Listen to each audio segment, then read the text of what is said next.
আর এই মুহূর্তে যে খবরের দিকে নজর রাখবো, পুজোর আগে ফের অ্যাকশনে ইডি। সাত সকালে বেহালার শখের বাজারে জেমস লং সরণি এবং রিজেন্ট কলোনিতে অভিযান চলছে ঝাড়গ্রামের গোপীবল্লভপুরের বেশ কয়েকটি জায়গায়। বিস্তারিত জানবো, কথা বলবো আমাদের প্রতিনিধি সুকান্ত মুখোপাধ্যায়ের সঙ্গে। সুকান্ত, কোন অভিযোগের ভিত্তিতে এই তদন্ত চলছে, কি জানতে পারছো? দেখো, যেটা জানা যাচ্ছে যে বালি পাচার সংক্রান্ত বিষয়ে এই অভিযান চালানো হচ্ছে এনফোর্সমেন্ট ডাইরেক্টরেটের তরফে বা ইডির তরফে। একেবারে মাঝরাত্রে তাদের একটি টিম বেরোয় সিজিও কমপ্লেক্স থেকে, এবং গোপীবল্লভপুরে একটি টিম ইতিমধ্যে তারা পৌঁছে গিয়েছে। সেখানে এক ব্যবসায়ীর বাড়িতে যেমন রেড চলছে, তার পাশাপাশি কিন্তু শহর ও কলকাতাতে দুটি জায়গাতে ইডি অভিযান চলছে। এক হচ্ছে 17 নম্বর জেমস লং সরণি বেহালা, সেখানে একজন ব্যবসায়ীর বাড়িতে রেড হচ্ছে। বিশেষ করে সেই ব্যবসায়ী বিভিন্ন মাইনিং সংক্রান্ত কাজে বা ব্যবসার সাথে সে যুক্ত রয়েছে, বালি খাদান এবং কয়লা খাদানের সাথেও তার কিন্তু যুক্ত রয়েছে, এমনটা ইডি সূত্রে জানা যাচ্ছে। এর পাশাপাশি রিজেন্ট কলোনিতে একজন রাষ্ট্রায়ত্ত বীমা সংস্থার কর্মীর বাড়িতেও একযোগে কিন্তু এই অভিযান চালানো হচ্ছে। মূলত যেটা ইডি সূত্রে জানা যাচ্ছে যে এই অবৈধ বালি খাদানকে কেন্দ্র করে যে বালি পাচার করা হতো, সেই বালি পাচারকে কেন্দ্র করেই হচ্ছে বিভিন্ন মোটা টাকার লেনদেন বিভিন্ন জায়গাতে হয়েছে, এবং বিদেশেও এক্ষেত্রে টাকা পাচার হয়ে থাকতে পারে এমনটা মনে করা হচ্ছে। ফলত সেই মানি ট্রেল বোঝার জন্য, অর্থাৎ সেই টাকার উৎস বোঝার জন্য, সেই টাকা কোথায় কোথায় খেটেছে সেই বিষয়টি বোঝার জন্যই কিন্তু এই মুহূর্তে ইডির তরফে এই অভিযান চালানো হচ্ছে। এবং যেটা আমরা জানতে পারছি যে রিজেন্ট কলোনিতে যে বীমা সংস্থার কর্মীর বাড়িতে এই অভিযান চালানো হচ্ছে, তার কাছ থেকে ইতিমধ্যে নথিপত্র চাওয়া হয়েছে, সে কতদিন ধরে এই বীমা সংস্থার সাথে যুক্ত রয়েছে।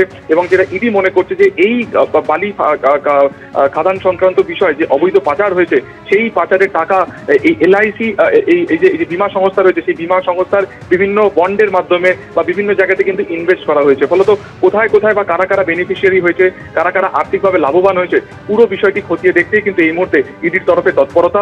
এবং যেটা তোমাকে বললাম যে একেবারে গতকালকে রাত্রেবেলাতেই কলকাতা থেকে একটি টিম বেরোয়, তার পৌঁছে যায় সরাসরি একেবারে গোপীবল্লভপুরে।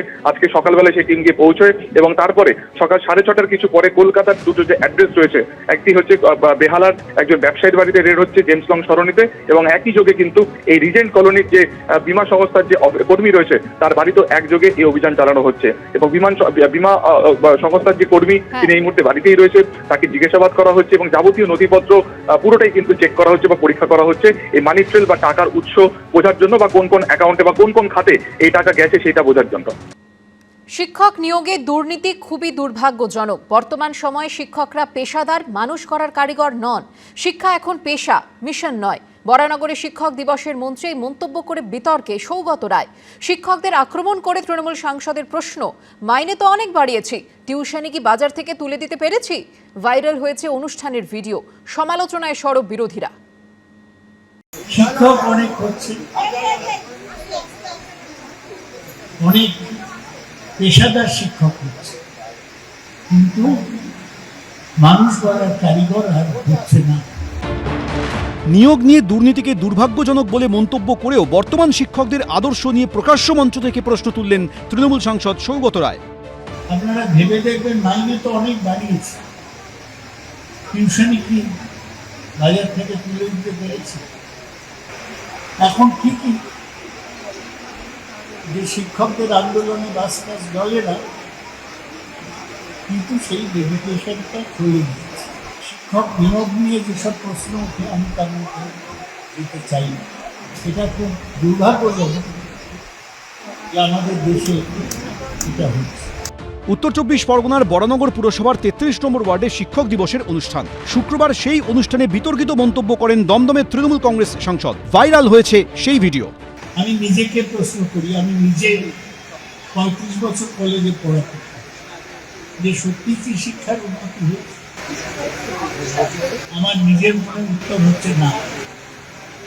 কিছু উন্নতি করার একমাত্র উপায় কিছু টাকা বাড়িয়ে দেওয়া না।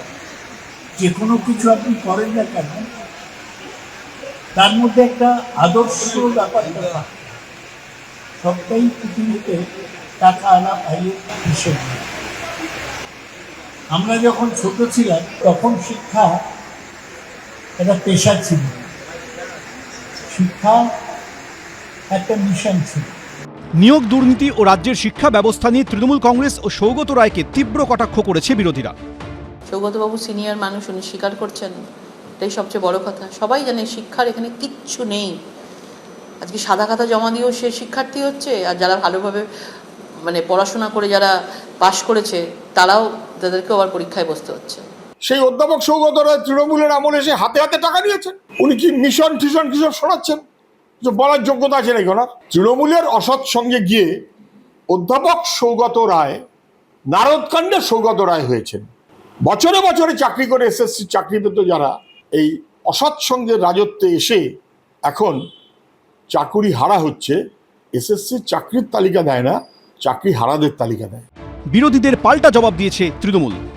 অনিয়ম অন্যায় যেগুলো বাম জমানায় ভুরি ভুরি হয়েছে, যেগুলো বিজেপির রাজ্যে হরভকত হচ্ছে, এখানে কতিপয় লোক কিছু বিতর্কিত কাজের সঙ্গে যুক্ত, তা কেউ গ্রেফতার, তদন্ত চলছে, আমরা তাদের কেউ ডিফেন্ড করছি না, কিন্তু কিছু লোকের জন্য বাকিরা হয়রানি হবে এটা আমরা কোনো অবস্থায় মুখ্যমন্ত্রীও সমর্থন করেন না।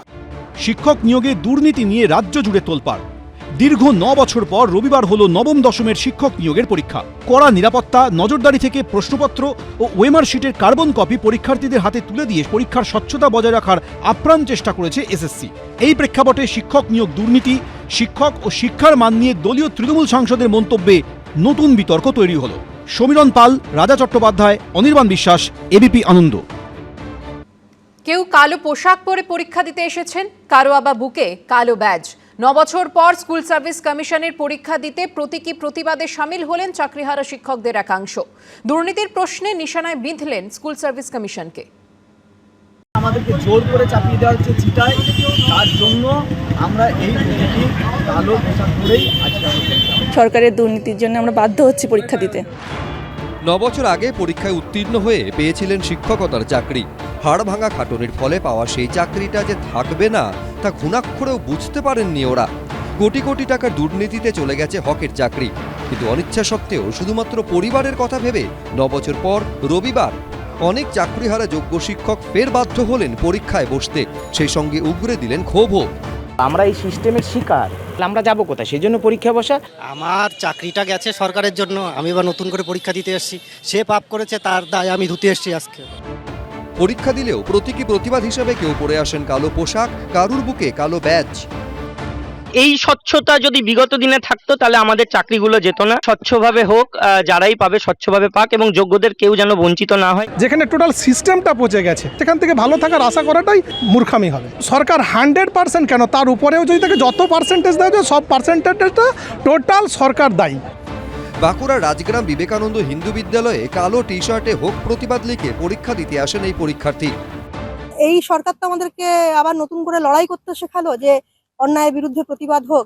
এত অন্যায় করে এই সরকার যখন আমাদের চাকরিগুলো কেড়ে নিল, তখন আমরাও দেখাতে চাইছি যে লড়াইয়ের ময়দান ছেড়ে যাবার পাত্র আমরা নই। চাকরি হারা, হকের চাকরি চলে গেছে, তারা প্রতিবাদ করছিলেন, পুলিশের পেটানি খেয়েছেন, হয়রানি হয়েছে, নানানভাবে তারা চেষ্টা করেছেন, লড়াই করেছেন, কিন্তু সরকার তাদের পাশে দাঁড়ায়নি, সরকার অযোগ্যদের পাশে। আসলে এই রাজ্যের পরীক্ষা ব্যবস্থা এবং এসএসসি তার দুর্নীতি এটা সবার কাছেই ধরা পড়ে গেছে। ওরা কি করবে না, কালো পোশাক পরে পরীক্ষা দিয়েছেন। 9 বছর পর এসএসসি নিয়োগের পরীক্ষা হলো, সেই সঙ্গে চলল প্রতিবাদও, জানিয়ে জারি রয়েছে রাজনৈতিক তরজাও। ত্রুটিযুক্ত পরীক্ষা, মমতার জন্য পরীক্ষা হয়নি, যেটুকু পরীক্ষা হয়েছে ত্রুটিযুক্ত প্রহসনের পরীক্ষা। সুপ্রিম কোর্টের নির্দেশ, মমতা চাকরির পরীক্ষাও করবে না, চাকরিও দেবে না। আতায় বিশ্বাস করে, তোষণে বিশ্বাস করে, আর চুরিতে বিশ্বাস করে। আলাদা আমাদের মন্তব্য নেই। আমরা জানি সুপ্রিম কোর্টের আদেশ, যা আমরা সুপ্রিম কোর্টের আদেশ পালন করছি, এবং নিশ্চয়ই ব্যক্তিগতভাবে তার ক্ষোভ তিনি এবং তার প্রতিবাদ এভাবে জানিয়েছেন। পরীক্ষায় তিনি বসেছেন, সকলে বসেছেন। নতুন করে পরীক্ষা দিলেন, অন্যের দুর্নীতির শিকার হয়েছেন যারা, তাদের চোখের জল আদৌ মুছবে তো? ফিরে পাবেন তো চাকরিটা? শিবাশিস মৌলিক, দীপক ঘোষ, পূর্ণেন্দু সিংহ, এবিপি আনন্দ।